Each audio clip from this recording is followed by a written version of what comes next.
بسم اللہ الرحمن الرحیم الحمدللہ رب العالمین۔ اب ربیع الاول کا مہینہ آ گیا ہے تو سارے اب باہر آئیں گے، سارے چھوٹے بڑے سارے باہر نکلیں گے۔ میلاد النبی منانا حرام ہے، ناجائز ہے، یہ تو وہ سارے دلائل پیش کریں گے، لیکن ان کی دلیل کوئی بھی قابل قبول نہیں ہوگی۔ سنی لوگ ہیں، میں ان سے یہ گزارش کرنا چاہتا ہوں، آپ میلاد منائیں، دبا کے میلاد منائیں، نبی پاک علیہ السلام کی آپ خوشی کریں، دبا کے خوشی کریں، کیونکہ وہ ہمارے نبی ہیں، وہ پورے جہان کی رحمت ہے۔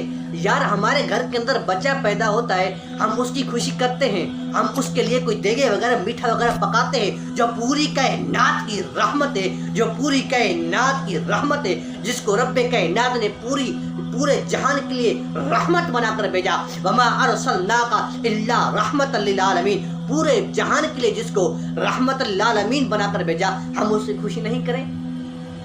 ان کو کس چیز کا اعتراض ہے؟ تمہارے گھروں کے اندر بچے پیدا خوشیاں کرتے ہو، ان کے نام کی خوشیاں آپ کرتے ہو، لیکن یار جو پورے جہان کی رحمت ہے، جو ہمارے نبی ہیں، کہ ہم ان کی خوشی نہ کریں تو ہم کیسے امتی ہو گئے؟ ہم ان سے کیسے محبت کرتے ہیں؟